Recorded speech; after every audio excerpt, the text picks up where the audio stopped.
I'm going to go ahead and show you how we can use this dental assisting study block to make temporaries. So, first of all, the first thing you want to actually go ahead and do, even though this thing has the protectives coating, I would like to put Vaseline all over these surfaces that I'm going to be putting the temporary material on. So I just want to be extra careful. I'll go ahead and rub it on, and then you could also use Q-tips and then use that to go ahead and make sure that all your surfaces are well coated. There should be no issues, but this is just an extra measure that I'm taking here. So you'll notice that we have two prepared teeth. So this one is ready for a crown, and then you'll see over here on this side, number 30 is also ready for a crown. And in that case, because of that, these prepared teeth also have their counterparts, the unprepared teeth, so that we can learn how to take temporary impressions. So in the case of taking a temporary impression, a lot of the times patients will come in with, a broken tooth or a chipped tooth with decay on it, and they won't be as perfect as this, but you can still take a temporary impression in that case because you can build it up with a little bit of wax. You can patch it up to take the impression. In this case, we already have the ready-made tooth in front of us. That's perfect, and it's going to help us take the perfect temporary impression. So today I'm going to be using condensation putty. It's just a basic putty that you can use in your dental office. You could also use heavy body with a little tray and press it on here. This isn't provided for you in your kit, so if you're finding this through a school or if you're at a dental office, you can go ahead and take some from there. So first of all, you take your putty, then you get the catalyst. I'm gonna just put a generous amount on here. I'm gonna be taking both impressions probably at the same time if I have enough material, and kind of mix this together. So let's see how that works.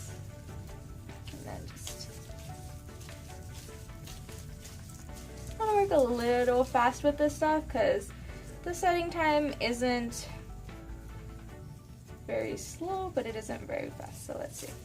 So I'll take this into a ball. I'll kind of make this into a ball in the palm of my hands. I'll break it up. And then I will go ahead and coat this over the tooth I want to make a temporary of. Go ahead, smooth it down. You can always cut this later, even if it's very big in the patient's mouth. And then I'll do this one as well. So like sometimes I will cut it so I can see a little bit better the way it's gonna fit in my patient's mouth. I'll cut it a little bit from here, and lingually I'll make sure I don't touch the actual margins of the tooth.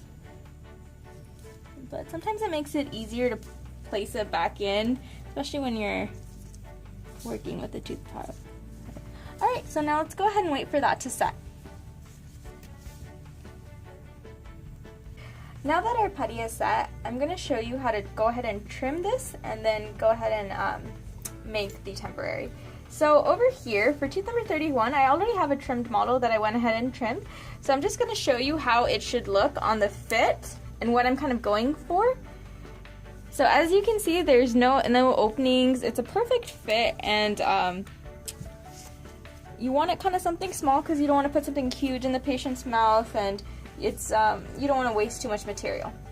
So over here, I'm going to show you how to trim this. So for tooth number 8, you want to make sure if you look in your impression, see these little scallop lines? You want to make sure you don't cut those. Otherwise, your impression will be short, and the temporary material will flow out and the margins won't be that great. So when we cut, I always make sure that I'm not cutting on the scallop, I'm just cutting around it. I'll be doing this with a scalpel, blade number 15. You can use anything, X-Acto knife, you could run to the back. If you have a little lab in your office, you can go use an X-Acto knife that's clean. You could use scissors, anything that works for you and makes your job easy. Now, another thing I'll do is, because I know that it's this tooth that I'm going to be making the temporary on, I'll actually cut away the extra teeth because I don't like my matrices to be very big, so I'll cut in the middle of tooth number 9. cut in the middle of that, like that. And then I'll cut this away. And maybe I'll put a little bit of this. Take this and then I'll go ahead and I'll take a look and see how it fits. What I'm going for is kind of like a perfect, locked into place, no gaps. So something like this, actually. This is quite perfect. Right here, you go ahead and look at this side. No gaps, really nice. When I hold it down, it's gonna be a perfect fit. So now let's go ahead and I'm gonna show you how to mix the powder. Now that we have our prepared cut putty matrix, I'm gonna go ahead and show you how to make the temporary. So there's a bunch of different ways. We're gonna be using jet tooth shade powder. This is in the shade B4, and this is one of the ways you could make it. I'm gonna pour a little bit in here. It's a pretty big tooth, and so I'm gonna go about this much. It's better to have more than to not have enough. And then this is the liquid that comes with it. So we're gonna go ahead and make this. There's a bunch of different materials you could use for temporary, and every office and every doctor prefers something different. I'm just gonna kind of eyeball the ratio. So this is a little bit liquidy. You want to get what's called like a honey or dough consistency. So I'm just gonna let this, I'm gonna add a little bit more powder, and then we kind of let it sit. As it sits longer, it'll go in. And now, if you look at this model, you want to make sure that you have Vaseline all over. What I like to do is get a toothbrush, get a little bit of Vaseline, and really brush this model up. It's okay if you don't have a toothbrush and you just want to use your hands, but this is just my preferred way and method. Come back over here, check it out. It's still really liquidy. Like, you see how it drips off? So that means it's not right. Other materials, they kind of set faster. The one I like to use is called Turbo Temp, and it'll come in a little gun that you squirt in here and then you put it on there. Usually that one's really fast, but this powder is really good for beginners because it gives you a lot of time to practice. Another thing I'll always have ready when I'm using the jet powder is a hot bowl of water, because this stuff sets best when you have hot water. Just wait for this stuff to go. So this looks about right. Look how doughy and nice it is. It kind of sticks to my spatula, so let's go ahead. I like to heap it in there really. More is always the way to go in my opinion. You don't want to kind of turn up with half a tooth. So I'm always going to put a little bit more. It's okay because it'll come out if there's too much, but really just pack it in there. All angles, go at it. Use your finger, make sure it's like in there. Make sure you have all your margins covered. You could take a little bit of your excess right here. Take it off the spatula. Use it to cover your tooth, cover your margins from that way. And then we go at it lingually, cover the margins. And of course, make sure you have a little bit of Vaseline on your gloves. It doesn't stick too bad, but I don't know, I just like to have a little bit of extra. So, like this. It's a good fit. I kind of press it down, hold it, make sure that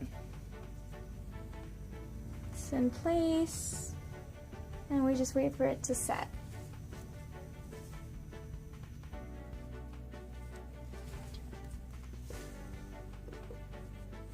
Alright guys, so I took out the excess material from the bowl and I use it as a tester so I know when this is ready. So you want to kind of feel for a little bit resistance. It's not sticking to my hand anymore.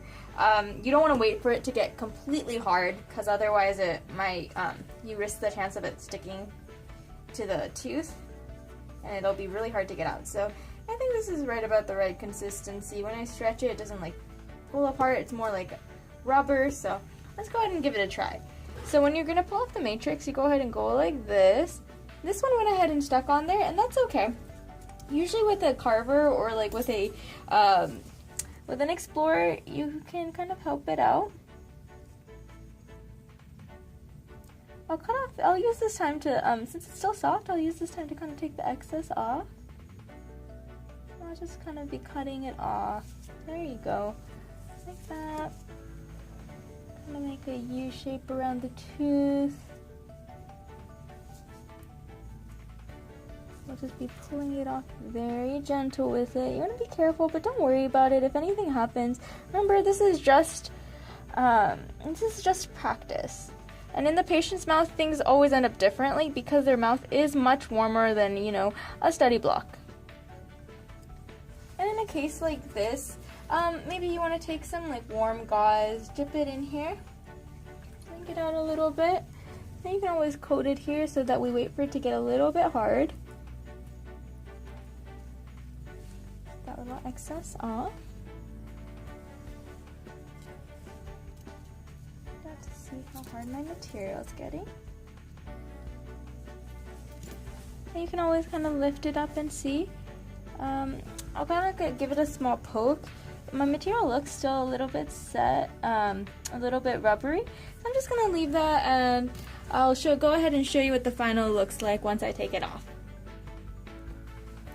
Alright, and I'm gonna dip this piece of gauze in water, and then go ahead and, okay. Let's try that again. Go ahead. I'm gonna go ahead and dip a piece of gauze in hot water. You wanna make sure it's not just like lukewarm. You wanna make sure it is hot water.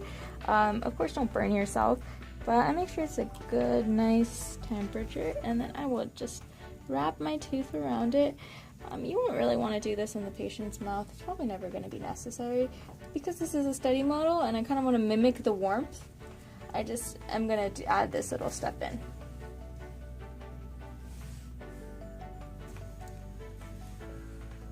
Alright, so I'm going to go ahead and take the gauze off, and then I kind of do a little test. So it looks pretty solid. It looks really good compared to, you know, what the prepared tooth looks like. I think my patient would be pretty happy with this. Of course it needs to be kind of like, you know, cut up and ready, but that's okay. That's how I want it. So I'm going to go check with this little carver. That's what I like to use. You can use anything you like. You know, you look at the lingual, lift it up there a little bit. This is a good preparation. There's no undercuts because it's pretty easy to come out. I kind of like gently take it out. And it looks like this. That's good. There's this little excess material right there. I just kind of take it off. Alright, and this is pretty good. So if you go ahead and you take a look, you can see that it's kind of thin lingually. You can kind of see it's been, there's a little bit of holes. So that's not a big deal at all. You never worry about your temps. All you have to do if you see that it's a little thin somewhere or you want to strengthen it up is you take some flowable composite. You go ahead and you can actually put this back on the patient's mouth.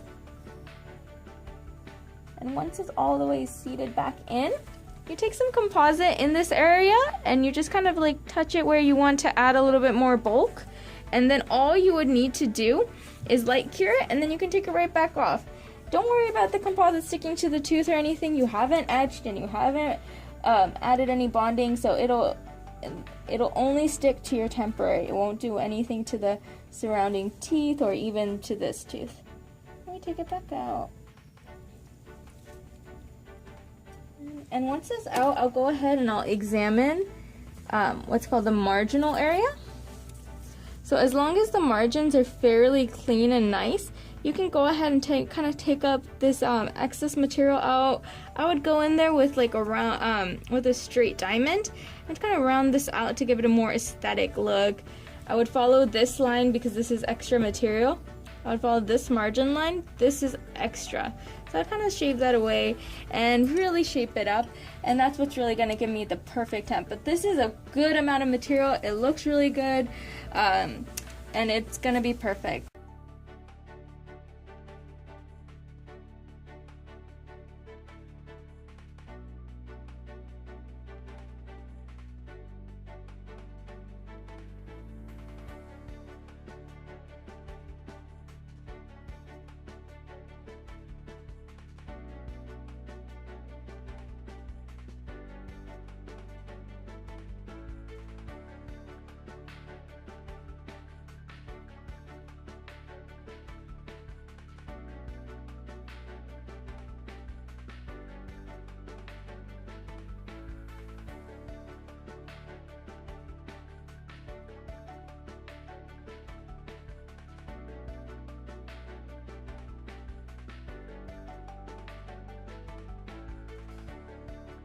Guys, so I hope you really enjoyed some of the brief demos I gave you of kind of the uses of this dental assisting study block produced by Vinmar Solutions. And if you want to see more, I hope to see you guys in my live classes.